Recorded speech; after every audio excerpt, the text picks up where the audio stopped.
Marcus Chin wiped the grease off his hands on his jeans, which were already dirty, and squinted at the engine block that was only half assembled on his workbench. The workshop smelled like coffee, motor oil, and dreams that wouldn't die. The sunset came through the dusty windows of the old warehouse he had turned into his own lab, painting everything in shades of gold and amber. He grumbled, "Another day, another failed prototype," as he reached for his lukewarm coffee. Marcus was not like most inventors.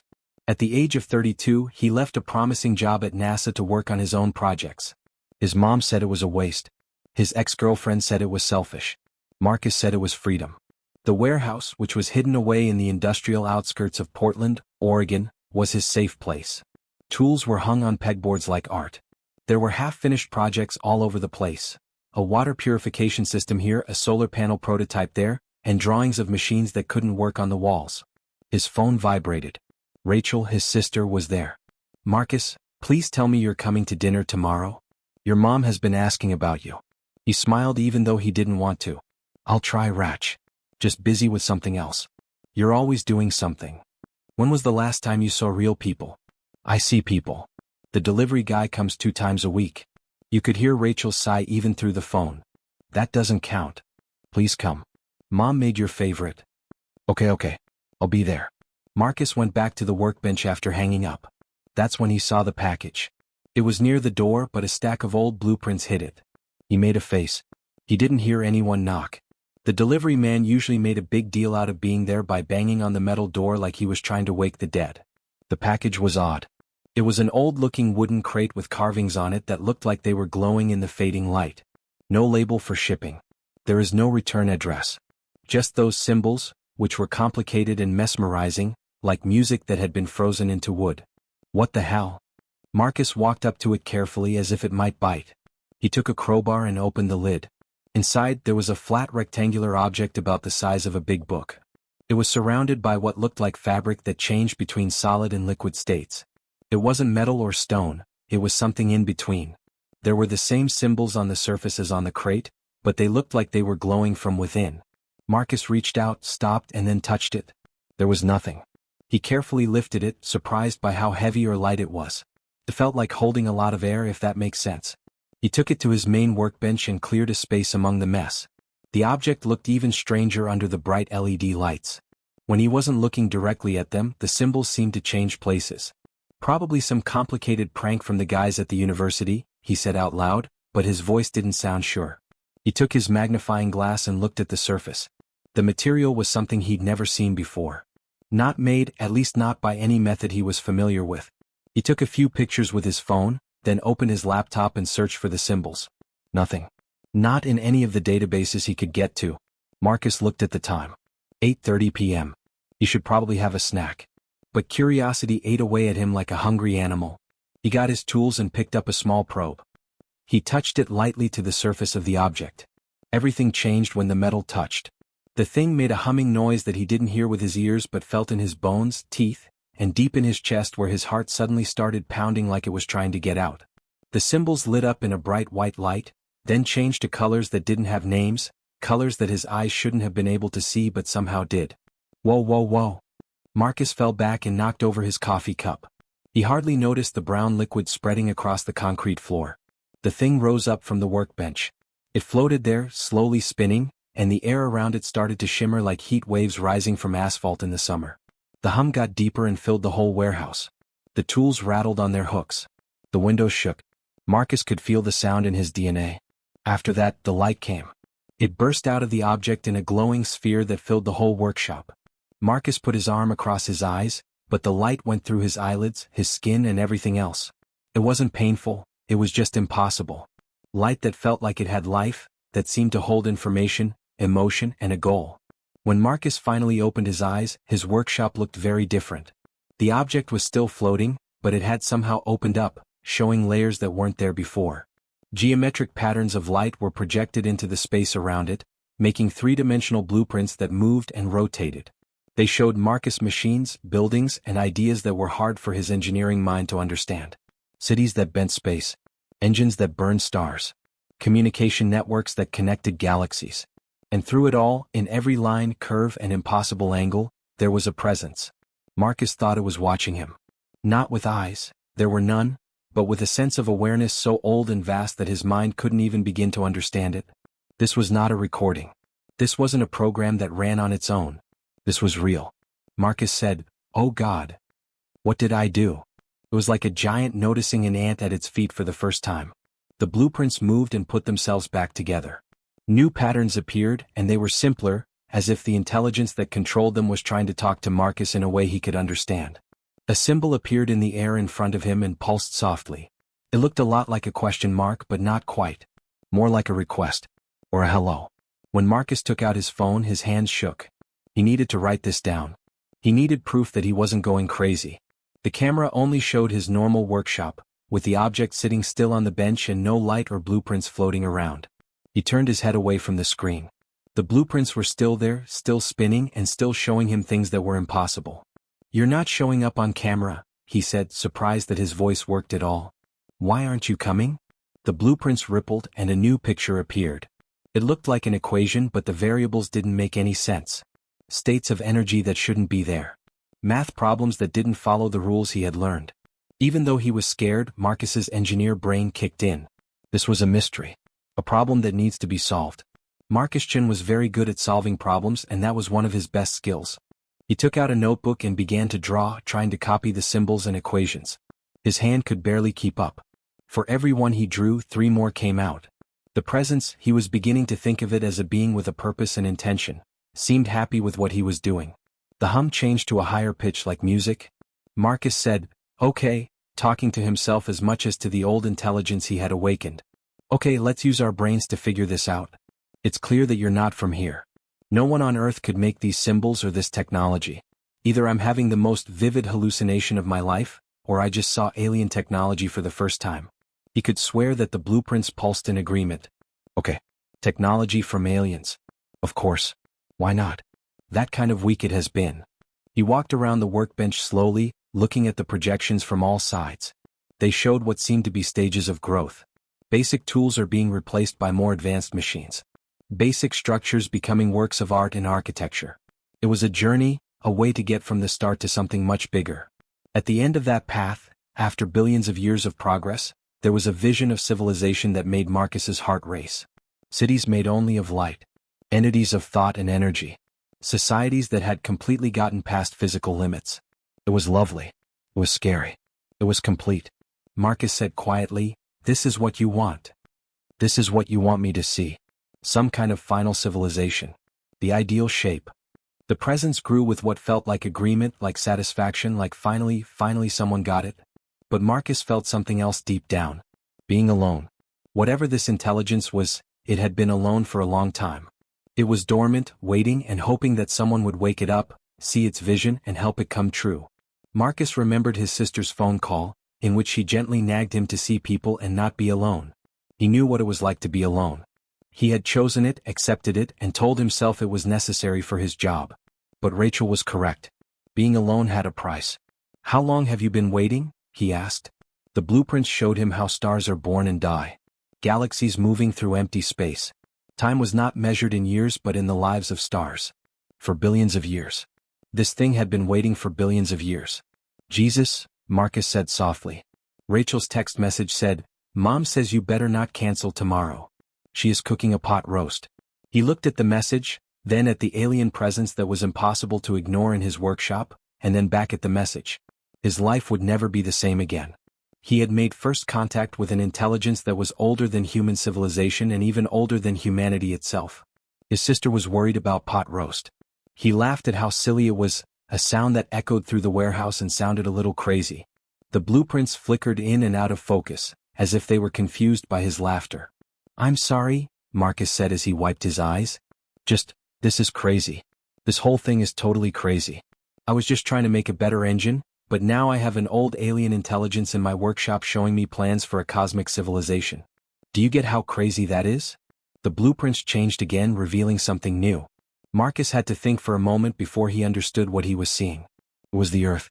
And people. And all of our beautiful, terrible, messy, and chaotic past. Art and wars. Science and beliefs that aren't true. Love and hate. All of it was in those geometric patterns that were too hard to understand. And throughout it all, the presence kept bringing up one idea, showing it from different points of view and in different situations. Possible. Marcus said slowly, you think we have potential. That's why you came. That's why you did it for me now. You've been waiting for a species that could understand and help make your vision a reality. There was no doubt about the affirmation that went through the workshop. Marcus sat down in his office chair and his legs suddenly felt weak. This wasn't the first time they met. This was a request for a job. An invitation to take part in something huge, old, and completely beyond his understanding. I need to think, he said. I need time to think about this. The blueprints got a little darker and Marcus could feel the presence backing off and giving him room. But it didn't go away. It waited as only something that had been around for billions of years could. Marcus looked around his workshop, which was his safe place and where he could get away from the world. It was different now. Was like he'd been living in a cozy box and someone had just shown him that there were an infinite number of rooms outside of it. He thought about making a call. Rachel. His old co-workers at NASA. You should call the police, the military, or whoever else you need to when you accidentally wake up an ancient alien intelligence. But something made him stop. This felt like it was about me. The presence had chosen to show itself to him in his workshop, and his touch was what made it happen. He was linked to whatever happened next for better or worse. Okay, he finally said, standing up and facing the hovering thing, the blueprints that were still there, and the huge awareness that was watching him. Okay, I don't know what to do. I don't know if I'm the right person for this job. But I'm here and you're here, so I guess we need to work this out together. The blueprints got brighter, and Marcus felt something he didn't expect from an alien intelligence that was billions of years old. Oh. He looked at the clock. 9:45 at night. The world outside kept going, not knowing that everything had just changed. There were cars on the highway in the distance. Someone in the apartment building across the street was playing music. Life goes on as usual, as if nothing happened. Marcus took out his notebook and clicked his pen. Okay, he said. Let's start with the basics. Talk to each other. We need to get to know each other better if we want to work together. Please show me your symbols again. Let's figure out what you really mean. The presence responded eagerly, and the air was filled with glowing shapes. Marcus started to draw, write down, and think about things. His engineer's mind was completely focused on the puzzle in front of him. Hours went by without anyone noticing. The coffee got cold and was forgotten. The lights in the workshop looked brighter, or maybe that was just the blueprints from space that were reflecting off of them. As midnight drew near, Marcus straightened his sore back and looked over his notes. He had only just begun, but patterns were starting to show up.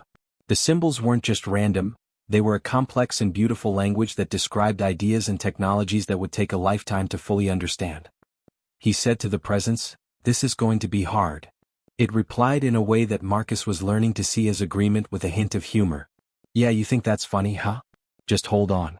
You haven't seen complicated until you've had to deal with people in charge. If anyone learns about you. He came to a stop.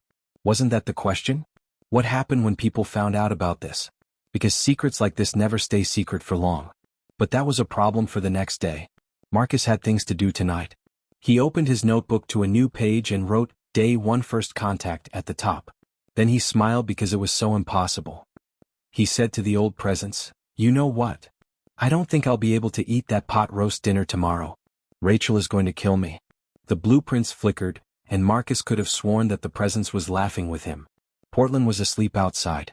The real work was just getting started inside the workshop. It had been 3 days since the activation.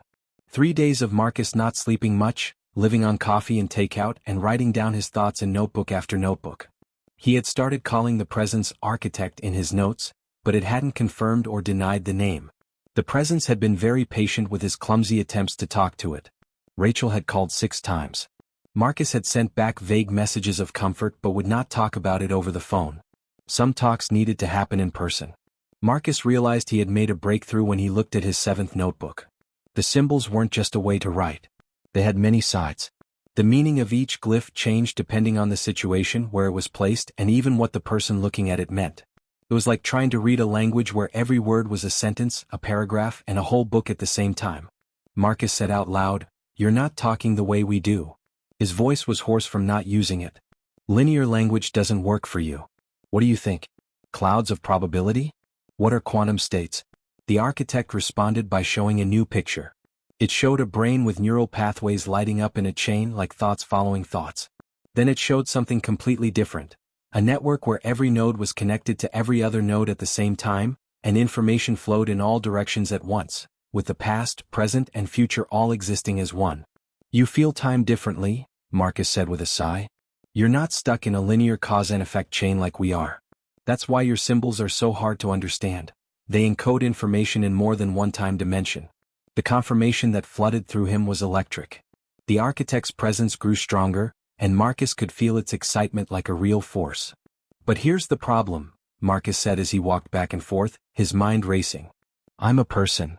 I see time as a straight line. I can't remember all of that at once. We need someone to translate.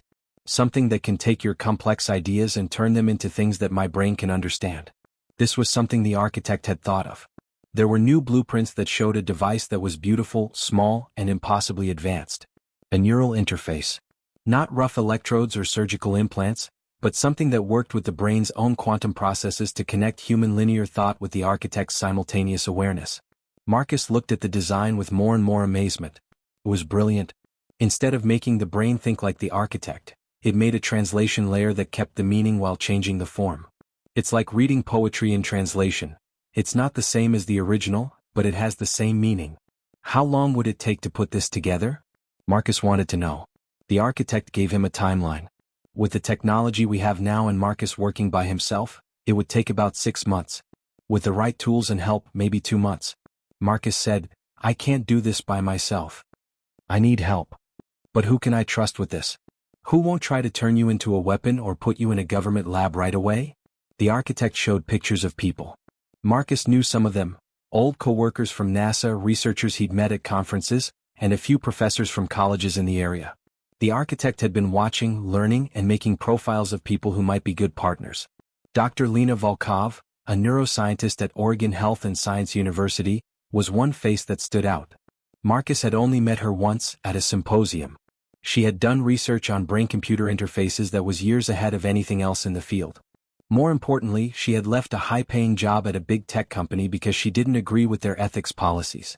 Hey Lena, Marcus said. You think she'd be open to it? The architect pulsed in a positive way. Okay. But I have to be careful about how I do this. You can't just walk up to someone and say, hey, want to help me build a neural interface for an old alien intelligence? The architect showed him a plan. Begin with the science. Without giving away its true purpose right away, show Lena the design for the neural interface. If she showed the right mix of intelligence and moral grounding, slowly tell her the whole truth. For the next 2 days Marcus got ready. He made a clean version of the interface design that looked like a big but not impossible step forward for current technology. He wrote Lena an email that was carefully worded to get her attention without giving away too much. After sending the email, Marcus finally let himself sleep. He was finally getting real sleep, not the short naps he had been taking in his office chair. The architect turned down its lights, giving him the darkness he needed. He had an answer when he woke up 8 hours later. Dr. Chin, Lena wrote in her email, I find your interface design very interesting. Also not possible with today's technology, which makes it even more interesting. I'd like to talk about this in person. Do you have time tomorrow afternoon? Marcus smiled. The architect made a good choice. They met at a coffee shop close to the university. Lena Volkov was in her early 40s. She had sharp eyes behind wire-rimmed glasses and silver streaks in her dark hair. She walked with the confidence of someone who had been the smartest person in every room she walked into for years. Dr. Chin, she said, shaking his hand hard. Should I call you Marcus instead? We're not being formal, right? Marcus is okay. They sat down in a booth in the corner, away from other customers. Lena took out a tablet and opened the design files that Marcus had sent her. Without any introduction, she said, This is amazing work. The quantum coupling mechanism by itself would change the way we think about brain-computer interfaces. But some parts of this don't fit with any known ways to make things. Where did you get these specifications? Marcus was ready for this question. I've been using some strange materials in my work. Experimental compounds that have properties that aren't what you would expect. Lena's eyes got smaller. You're being purposefully vague. Why? Because the whole thing sounds crazy. Give me a try. I've heard a lot of crazy things in my job. Marcus looked around the coffee shop. They weren't getting any attention. This wasn't the place for big news that could change the course of history. Can we talk about this in a more private place? Maybe my workshop? Lena looked at him for a long time. Marcus could see that she was weighing the risks and figuring out the odds. At last she nodded. I have time tonight. But Marcus, if this is a big scam, I'll make your life very hard. That's fair. That night, Lena did what Marcus told her to do and went to the warehouse. The difference between her clean Tesla and his beat-up truck was almost funny. An interesting place for cutting-edge neuroscience research, she said. Just wait until you see what's inside. Marcus took her through the workshop, where he had a lot of failed and half-finished projects. The architect's chamber was in the middle, and the object was always there, but Lena couldn't see it. So, Lena said, looking around with interest as a professional would. Where is this new interface you wanted to show me? The interface isn't ready yet. First, I need to explain why we need it. Marcus walked up to the architect and put his hand near the thing. The presence answered, and the familiar geometric shapes filled the air around him. Lena didn't see anything. She saw Marcus look at nothing with an expression that changed from doubt to worry. Are you okay, Marcus? Are you seeing something I can't? Yes, Marcus said. That's the problem we're trying to fix. He talked about everything for the next hour. The strange delivery, the activation, and the presence of an intelligence that is billions of years old. Lena listened like a scientist, asking direct questions and demanding proof. You know how this sounds, she said at last. Totally crazy. I understand. But you have proof. These notebooks with symbols and equations that you say came from this architect. I can show you more. The architect can change physical things, but only a little bit. Watch. Marcus told the architect to show him. One of the tools on his workbench started to float slowly. It was just an inch above the ground, floating there against gravity. Lena's mouth opened. She stood up, walked over to the floating wrench, and ran her hand under and over it to look for wires or magnetic fields. She whispered, "That's not possible." "That's what I said." The wrench slowly came to rest on the workbench. Lena's face changed when she turned to Marcus. The doubt was gone, and in its place was awe and barely controlled excitement. This is the most important discovery in human history if this is real, and I'm seeing signs that it might be. I still can't see what you're seeing though. The projections, the presence you talk about. We need the neural interface for that reason. The architect talks in ways that our senses can't directly pick up. The device would turn those messages into forms that our brains could understand. Lena took out her tablet and opened the design files again. This time she understood them better. This isn't just a way for the brain to talk to the computer. It's a link between very different types of consciousness. The quantum coupling and multidimensional processing are all meant to deal with information structures that people can't understand. That's right. I don't have the tools I need to build this in my university lab.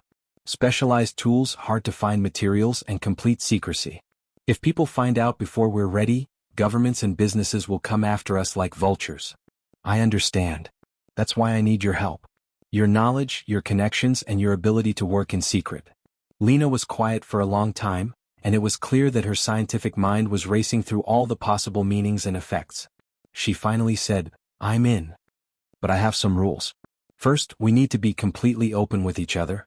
There are no secrets about what we're making or why. Second, supervision of ethics.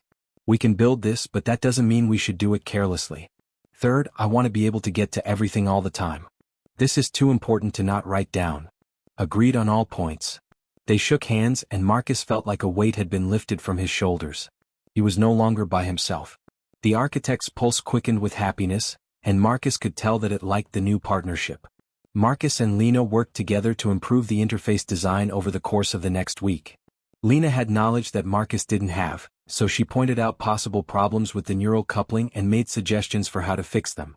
In exchange, Marcus told the architect everything he had learned about quantum consciousness and processing information in more than one dimension. They worked long hours and lived on pizza and coffee. Their work together turned into a kind of friendship. Lena's dry sense of humor went well with Marcus's tendency to make big statements. When he got too excited about a breakthrough, she would bring him back to reality. He would remind her of the amazing chance they had when she became too careful. "Do you know what's weird?" Lena said one night, looking back on how far they had come. "I've spent my whole career studying consciousness and trying to figure out how physical brains create subjective experience. And now I'm working with an intelligence that doesn't even have a real body. I feel like all of my ideas about how consciousness is linked to biology just went out the window." Marcus said, "The architect exists as patterns of information encoded in quantum states. The body of that thing is that object, but its mind goes beyond its physical form. It's more like software that works with any hardware that can run it. If we make this interface right, it could even include human brains. That's the plan." Make a place where people and aliens can meet, talk, and share information without either side losing what makes them who they are. Lena stared at the thing that was floating. I still can't see it. The projections and the presence you talk about. The architect must be angry that it's trying to talk to someone who can't see it at all. Marcus told the architect about the question. He was surprised by the answer. It says that both sides are upset. The architect has been trying to talk to people for billions of years, but no one has been able to hear him. It's a step forward, not a step back, to have one person who can see it and one who can't. Also, because you can't see the projections, you ask different questions and look at problems from angles I wouldn't think of. The architect thinks that's useful. Lena thought, so my limitation is really a strength. That's a very human point of view for an alien intelligence from long ago. Maybe it's learning from us. They collected materials as the days went by. Lena used her connections at school to get rare chemicals and specialized tools, always being careful not to let anyone know what they were for. Marcus made custom parts in his workshop, which pushed his skills to their limits. The architect gave advice but never gave direct answers.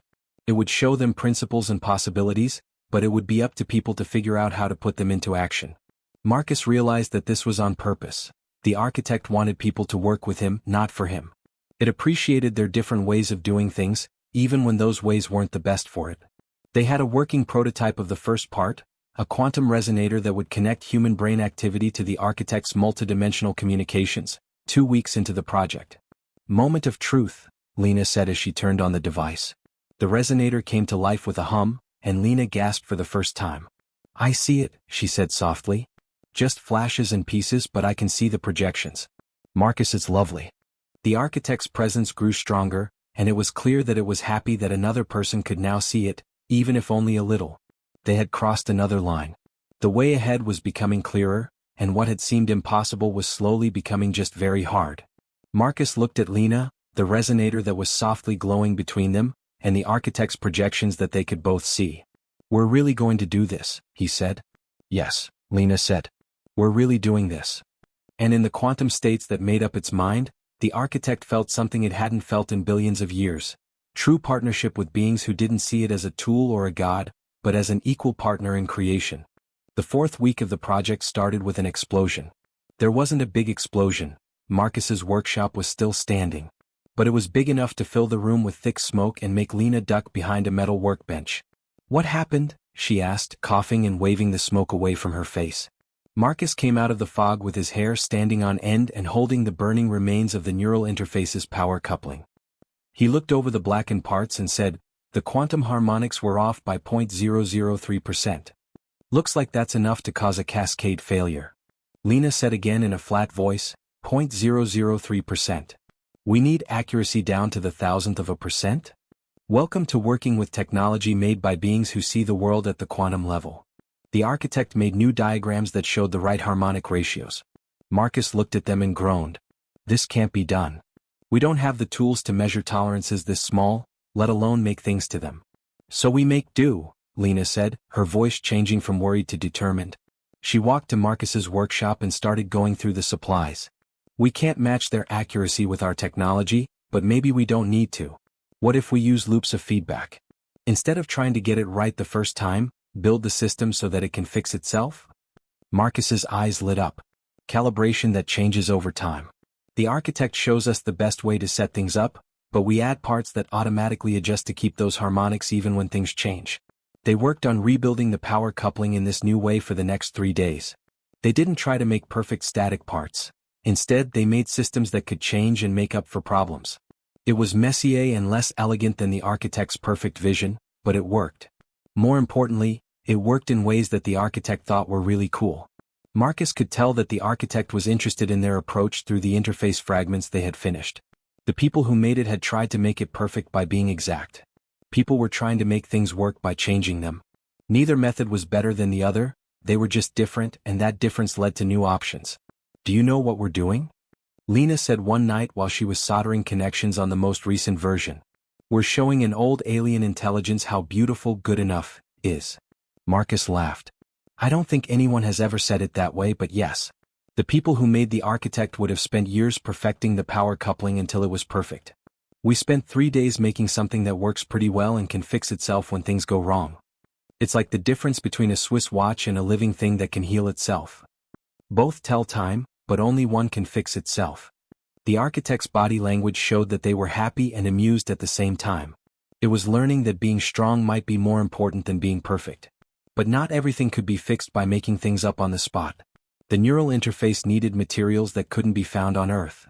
The architect had shown them the specs, strange matter with quantum properties that let it work with both physical neurons and the architect's multidimensional information structures. "We're stuck," Marcus said after a week of trying to come up with other options that didn't work. "Every replacement we've tried either doesn't work or works too well and fries the electronics." The architect showed a new picture of the central object, the artifact that held its mind. It showed Marcus that the object had small amounts of the materials he needed and, more importantly, how to safely get them out without hurting the architect's main functions. "You're giving parts of yourself," Marcus said in awe.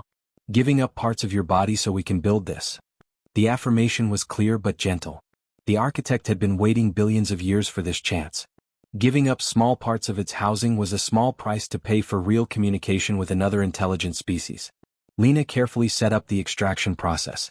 They spent the whole day removing tiny amounts of the rare material and putting it into containers that had been set up just for that purpose. Lena muttered, "This is crazy," as she used tools that looked like they belonged in a neurosurgery suite to help with the extraction. "I'm using brain surgery tools to collect materials from an alien artifact. Is it working? Just right. Which is somehow scarier than if it had failed." They were able to get enough material for the most important parts of the interface. The architect's projections showed no signs of damage after the removal. If anything, it seemed to be excited by the process, happy to see its own substance being used to make something new. They put the last pieces together after getting the strange materials. This was when Marcus's years of doing engineering on the fly came in handy. The architect's designs were beautiful, but they assumed that people could make things that they couldn't.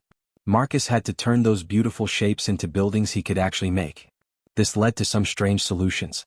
"Is that tape?" Lena asked in disbelief as she watched Marcus secure a part of the housing. "Industrial-grade duct tape," Marcus said to correct him. "Rated for very high and low temperatures and electromagnetic interference. You're using tape to hold together quantum-coupled neural interface parts. The architect says it's okay. The tape is only there to hold things together, not to make them work. We can use any materials we want for parts that aren't critical." Lena shook her head in disbelief but didn't say anything. Even when his methods seemed silly, she had learned that Marcus's gut feelings about what would and wouldn't work were surprisingly accurate. The interface came together using a mix of high-tech fabrication and hardware store fixes. Quantum resonators that were made with great care were next to connections that were held together with zip ties. A case made from old aluminum cookware that had the right thermal properties held exotic matter worth more than the whole city of Portland. "This is the most expensive piece of junk I've ever seen," Lena said during one of the long assembly sessions. "Functional garbage," Marcus said in response. "There's a difference." "Is there though?" But when they ran the tests, everything was fine. The interface was fine. Not perfectly. Some harmonics were a little off, the exotic matter sometimes lost its quantum coherence, and the power coupling kept making a noise that Marcus couldn't get rid of no matter how much he changed it. But it did work. "Are you ready for the first test?" "Why?" Lena asked. Marcus looked at the finished interface with all of its beautiful flaws and makeshift fixes. Then he looked at Lena, who had become a friend as well as a co-worker during these busy weeks. Marcus said, "I should be the one to test it. I've already seen the architect's messages. It's better if something goes wrong with me." "Not at all," Lena said. "You are the only one who can fully see the architect without the interface. We need you to be functional to fix things if the test fails. I'll be the test subject." "Lena." "Not up for negotiation, Marcus. Also, I'm the neuroscientist. I know more about the risks to brain function than you do." Marcus wanted to argue, but he knew it made sense. Even so, the idea of Lena putting her mind at risk on their makeshift device made his stomach turn. For 2 more days they added safety rules. Automatic shutoffs if brain activity became erratic. Instead of connecting all at once, the connection should build up slowly. Several backup systems that would cut off the connection at the first sign of trouble. Finally, on a Tuesday morning, they decided they had done all they could to get ready. Lena sat in a dentist chair that Marcus had gotten from a salvage yard and changed. The neural interface was in her hands and looked simple, but it had the potential to change the world. Marcus said, "Last chance to back out." "Not a chance. Let's make history." She put the interface on her head. The device settled into place and its strange parts started to interact with her brain activity. Marcus kept an eye on 3 different screens looking for any signs of trouble. Nothing happened for 30 seconds. Then Lena's eyes got bigger. "Oh," she said softly. "Oh wow. What are you going through? Are you okay? I can see everything. The projections are no longer broken up, they are whole and make sense. And the architect," she stopped and tears streamed down her face. "It's saying hi. Marcus, it's really talking to me directly." The architect's presence grew stronger, and Marcus could feel its happiness at finally having 2 people who could fully understand it. He could feel the architect showing Lena the history of its civilization through the partial interface he had been using. He could feel the billions of years of waiting and the hope it felt when it finally found partners in its great work. Lena said, "The symbols make sense now," her voice full of awe. "Not just facts but also ideas, experiences and whole ways of understanding. It's like gaining a new sense that I didn't know I needed." Marcus kept a close eye on the readouts. Lena's brain activity was higher than normal but stable. The interface was working perfectly, turning the architect's multidimensional messages into forms that her brain could understand without hurting it. They had done it. They carefully unplugged the interface after an hour. Lena leaned back in the chair, tired but happy. She said, "That was the most important thing that ever happened to me. And the scariest too. It changes you to have another consciousness that you can access directly, even if it's only in this small way. I know things now that I couldn't put into words even if I tried." "Welcome to the club," Marcus said, smiling even though he was tired. 2 people live here." The architect showed new pictures that showed what would happen next. They could speed up their work if 2 people could fully connect. But they would also need to add more people to the team. The architect wanted to share too much information for 2 people to use, even if they could talk to each other directly through their brains. "We need engineers," Lena said, still trying to figure out what had happened. "But also philosophers, ethicists and social scientists. The architect is giving us tools that could change the course of human history. To make sure we use that knowledge wisely, we need different points of view." Marcus said, "The architect agrees. It's already finding possible candidates. People who have the right mix of skills, morals and willingness to listen. Now let's start hiring. But be careful. This whole project could be ruined by just one wrong person." Marcus thought about the trip so far. From 1 person alone in a workshop to 2, from symbols that didn't make sense to real communication, from theory to a working interface held together with duct tape and willpower. They had shown that human creativity could work with alien accuracy to make something that neither could do alone. The future would bring bigger problems, tougher questions and more complicated problems. But they had also shown that they could solve those problems, even if the answers were nothing like what anyone thought they would be. "Do you know what I figured out?" Marcus said. "The people who made the architect probably had the best tools, unlimited money, and millions of years to improve their technology. And here we are, making the same thing in a few weeks with makeshift tools in a warehouse. What's your point? Sometimes, limitations push people to come up with new ideas. The people who made the architect had every advantage, but we have something they might have lost along the way, the need to be flexible, to adapt, and to make things work even when things aren't perfect." Lena smiled. "Are you saying that duct tape and zip ties are the secret weapons of humanity against cosmic perfection?" "Something like that." The architect pulsed with warm agreement, and both people could tell that it liked how they solved problems that seemed impossible in a very human way. There were big problems ahead and the future was unclear. But they had shown something important. People and an old alien intelligence could work together, learn from each other, and come up with answers that neither could find on their own.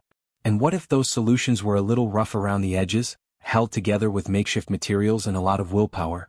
That was humanity's present to the universe. Dr. James Whitfield stood in what used to be Marcus Chen's private workshop and tried to make sense of what he was seeing. James thought he understood complicated structures because he was a systems architect who had built networks for 3 Fortune 500 companies. He didn't get it at all. The architect's projection showed him a vision of civilization that made his work look like drawings made by kids with crayons. Networks that connected galaxies, with each node having more processing power than all of Earth's computers put together.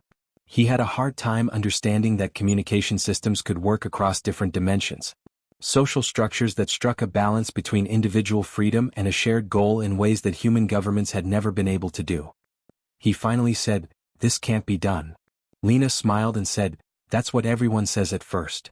She had been working with the architect for 3 weeks and had gotten used to the impossible in a way that was almost casual. Marcus gave James the neural interface. "Give this a shot. Words don't really do it justice. James thought for a moment before putting the device on his head. The activation happened right away and was too much. He didn't just get a lot of data, he got a lot of understanding. He watched the architect's civilization grow from simple beginnings to more advanced stages that took millions of years.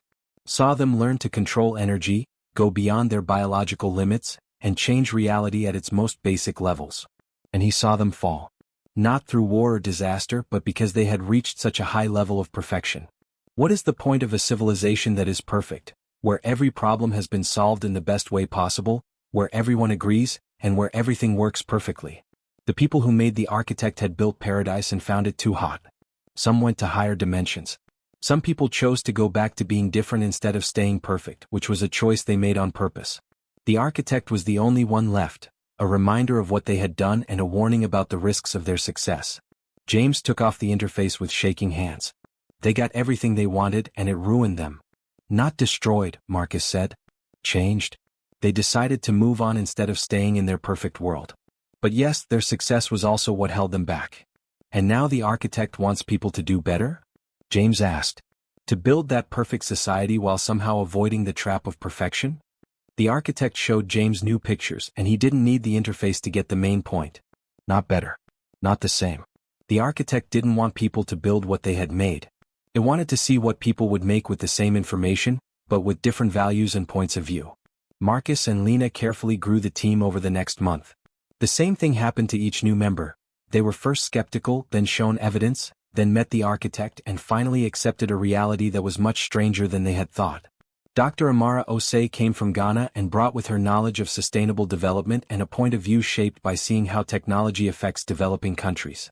She immediately questioned the architect's idea of the best way to distribute resources.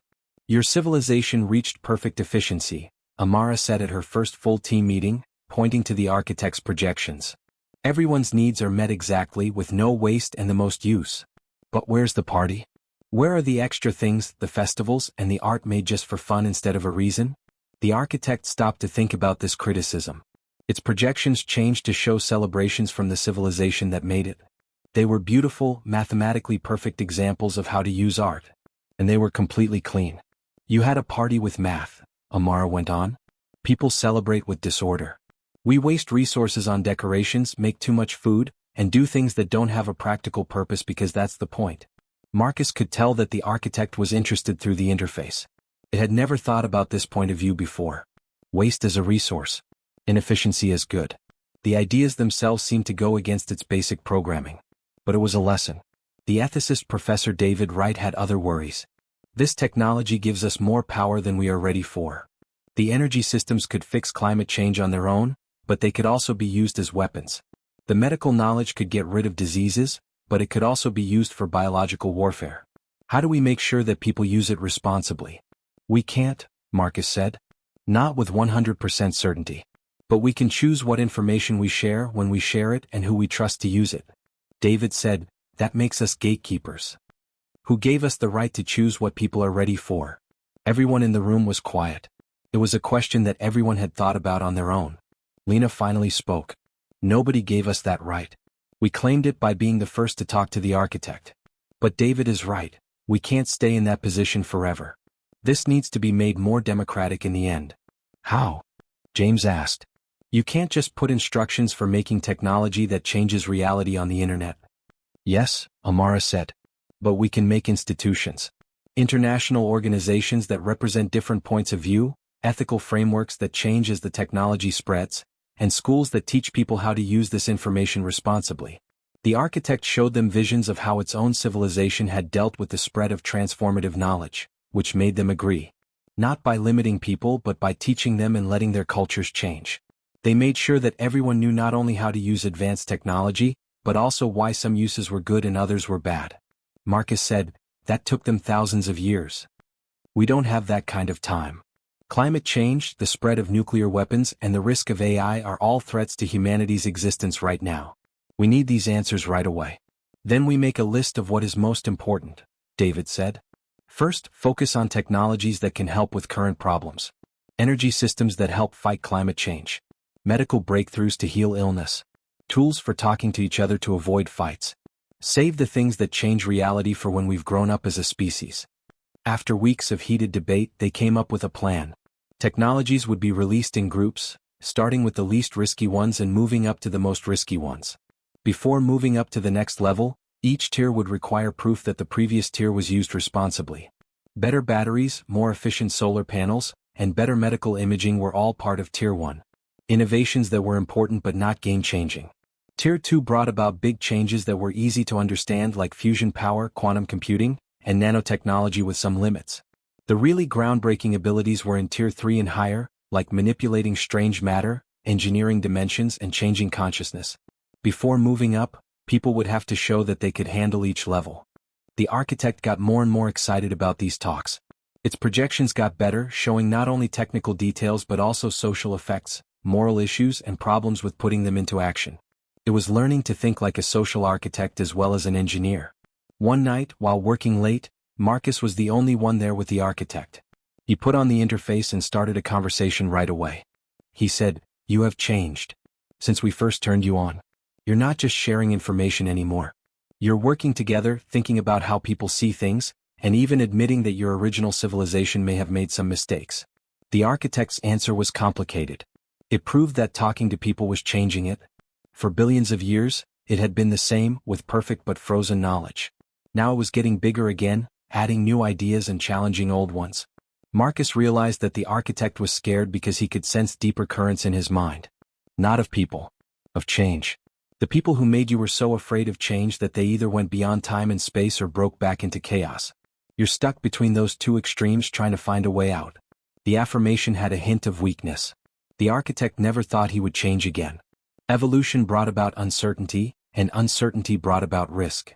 "Welcome to being human," Marcus said softly. "We're always not sure. We never know if we're making the right decisions. But we keep trying, changing, and learning from our mistakes. That's what makes us strong." At that point, the architect showed him a vision that was different from anything it had shown him before. Not a perfect city or civilization, but a lively and messy one. A time when the wisdom of aliens and the chaos of people came together to make something new. Societies that valued both efficiency and celebration, order and creativity, perfect function and beautiful waste.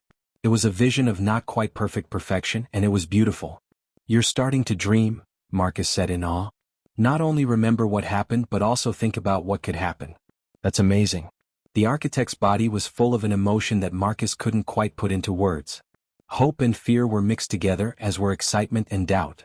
This was the first time in billions of years that the architect didn't know what would happen next. And it was learning to be okay with it. The next day, Marcus called a meeting for the whole team. Everyone came together in the larger workshop space, which had been turned into a real research facility. "The architect wants to show us something," Marcus announced. "Its true vision for what people could become. Not what the people who made it did, but what we could make together. It's a lot.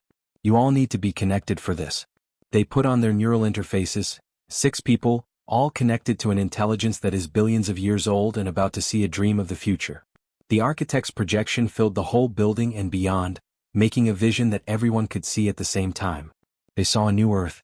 Cities that grew like gardens, where nature and technology worked together perfectly.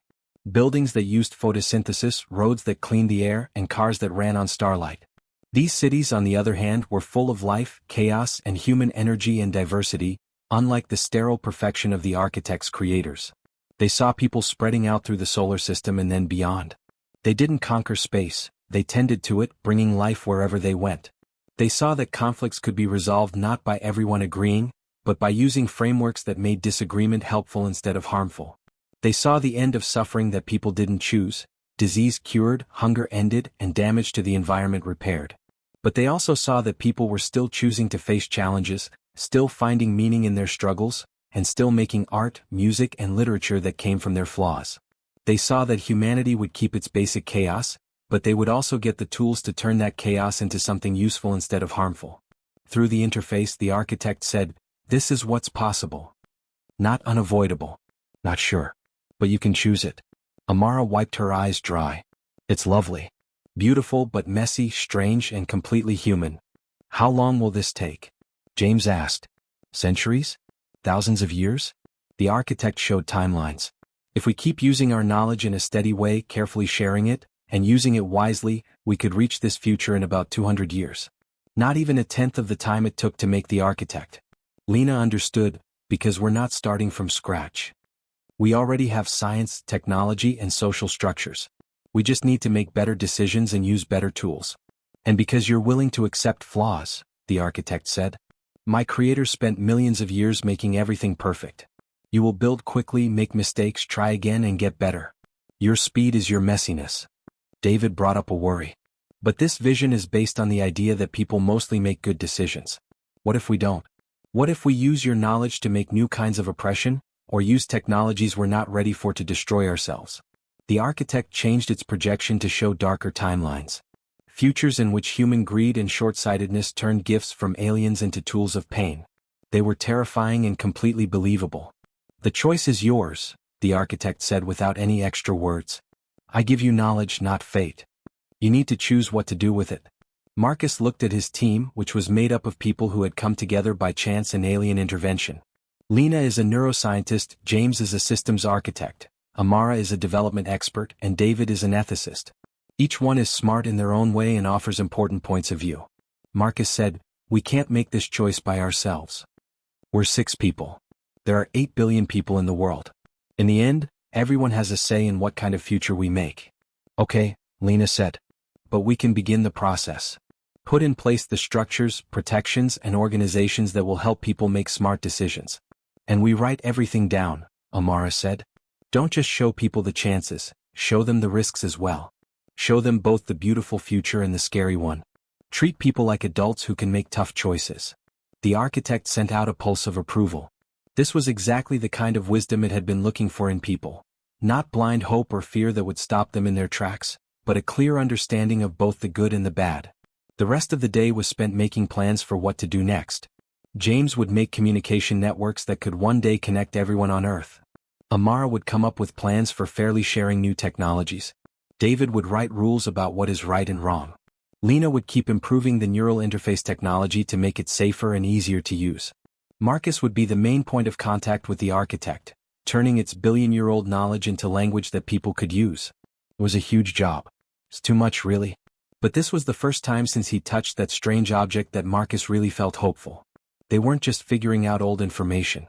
They were working with an intelligence that was learning to dream again and think of things that weren't in its original programming.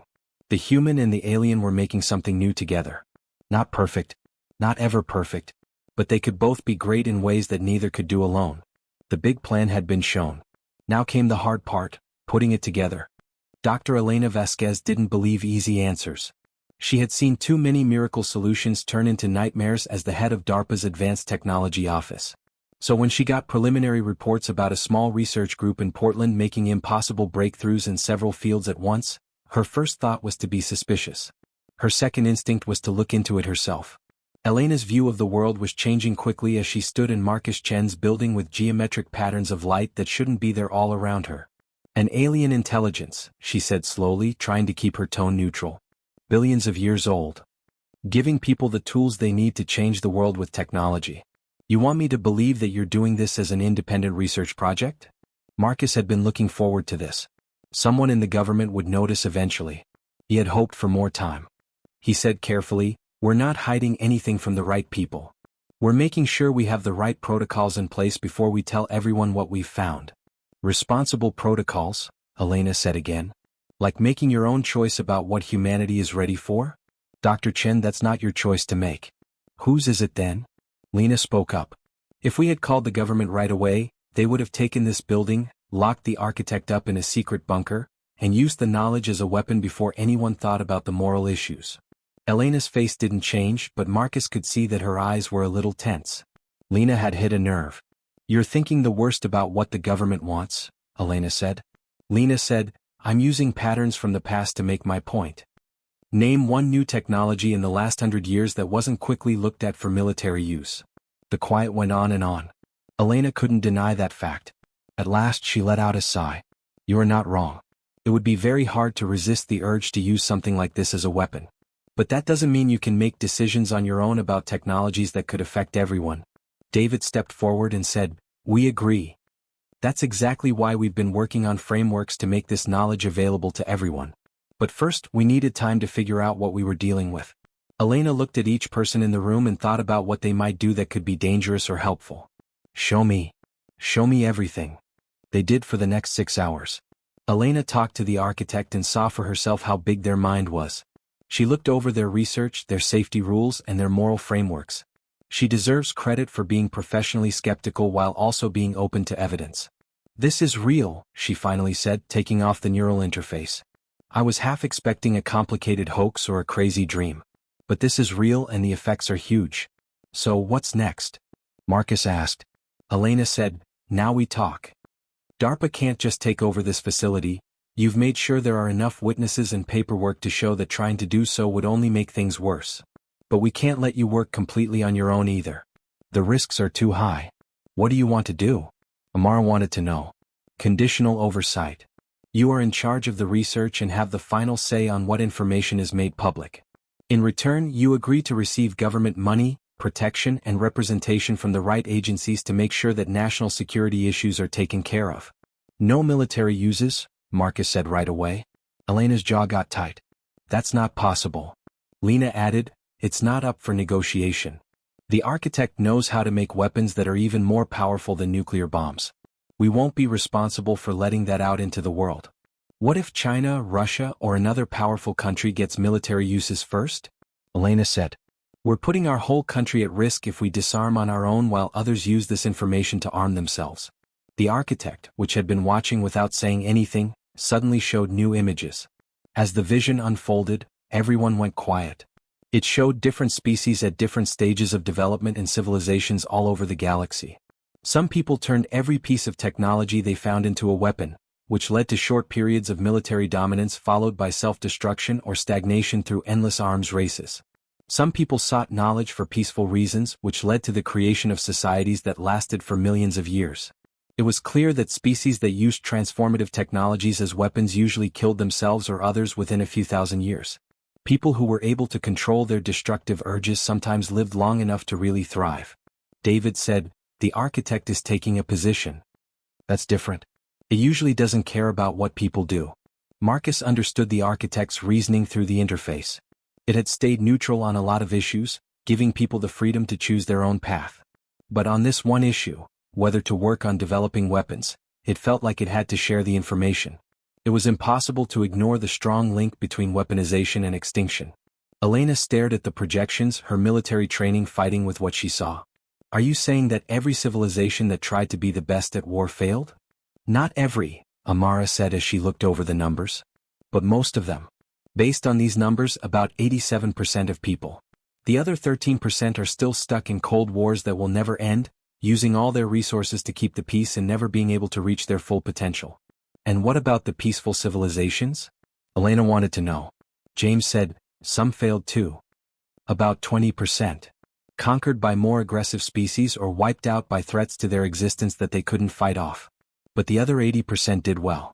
They're the ones who joined galactic communities, added to the pool of knowledge and spread across the stars. Elena was quiet for a long time as she thought. You're asking me to put the safety of the country at risk based on patterns from other civilizations. Marcus said softly, we want you to learn from the evidence. The architect isn't making anyone do anything. It's giving us information and letting us choose. But the information is pretty clear. Lena said, there's another choice. We make technologies that protect us. Not weapons but ways to protect against attacks. Energy shields, systems that can find things and ways to deal with possible threats. That meets security needs without starting a race to build weapons. Elena thought about this. Weaponizing defensive technologies is also possible. David said, if you try hard enough, everything can be used as a weapon. An ordinary knife can be a weapon. But we're talking about what we plan for and put first, not what we want. Making shields is not the same as making swords. The architect predicted that there would be agreement, showing that its own civilization had given up all offensive capabilities and only focused on protection and deterrence. Their defenses were so strong that they couldn't be conquered, not because their weapons were better. Elena got up and walked to the windows to see the city of Portland going about its normal business. Marcus could see that she was having a hard time making a decision. She was weighing duty and practicality against evidence and morals. I have to make calls, she finally said. Talk to people who make more money than I do. But I can support your point of view. only developing defensive technologies with strict oversight to make sure that limit is kept. I can't promise that it will be accepted. Marcus said, that's all we want. An honest look at the choices and the proof. Elena turned around to look at them again. You know that if this information gets into the hands of people who want to hurt you, and someone else makes weapons out of the architect's technology, you will be partly to blame for not trying to stop it? We get it, David said in a low voice. And we agree to take on that burden. It's better to risk being attacked than to guarantee mutual destruction through arms races. Elena said, that's a moral position. I don't think it's a strategic one. Amara said, maybe morality and strategy aren't as different as we've been taught. The architect's data shows that civilizations that put ethics ahead of short-term gain tended to last longer. Maybe morality is just strategic thinking over a longer period of time. Elena didn't say anything in response. She got her things together and was ready to leave, but she stopped at the door. One last thing, she said. You're going to share this information with the whole world, right? Not just with the US? Yes, eventually, Marcus said. Once we're sure that our safety and ethical rules are in place. This belongs to everyone, not just one country. That's too idealistic. It's also likely needed. Elena smiled a little bit. I joined the government because I wanted to protect people and help them become more capable. This is the worst thing that could happen to me and the best thing that could happen to me. I'll speak up for you. But be ready. Some people in power won't be as open-minded as I am. The team sat in shock after she left. That went better than I thought, James finally said. Or worse, Lena said in response. We've just asked the government to keep an eye on us. Our freedom is about to be greatly limited. Was necessary though, Amara said. We couldn't keep it a secret forever. It's better to work with the authorities than wait for them to find us and feel scared. The architect shared its thoughts on the subject. It liked how they dealt with established power structures instead of trying to work around them. Revolutions that worked with the institutions that were already there tended to work better than those that tried to completely change the way things were done. But it also showed them how things could go wrong. Government oversight could make their work slower, add more red tape, and put some of their moral positions at risk if they are under political pressure. David said, we will need friends. Not only in government, but also in schools, international organizations, and non-governmental organizations. Spread the knowledge and power around so that no one group can control or stop it. James said, that's dangerous too. The more people who have it, the more likely it is that someone will use it carelessly. Amara said, every choice has risks. We're choosing between centralized control, which has a higher risk of abuse, and distributed access, which has a higher risk of misuse. Neither of them is completely safe. The architect showed them how the people who made it dealt with this problem. They finally decided on radical transparency, which meant that all members of their civilization could access all information freely. Instead of putting limits on how people could use it, they built strong social frameworks to encourage responsible use. Lena said, that worked because they had built a culture of responsibility over millions of years. That doesn't exist in humanity. We are broken, fighting, and have very different values and goals.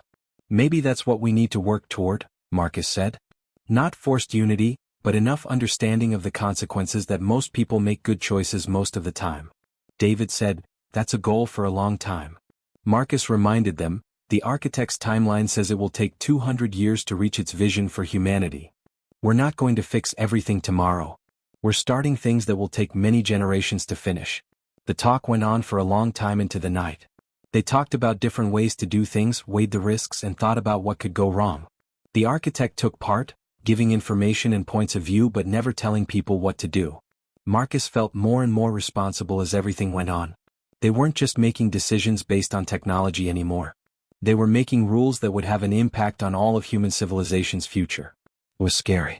But when he looked at his team, smart, honest, and dedicated to doing things right, he felt a cautious sense of hope.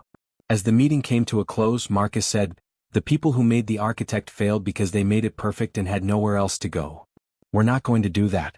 We're going to make something that isn't perfect, is messy, and changes all the time. And that's what will make it last. The architect's heart beat with warm agreement. It had kept a vision of a perfect civilization for billions of years. Now it was learning to accept something better, the beautiful mess of never-ending growth and change. The phone rang.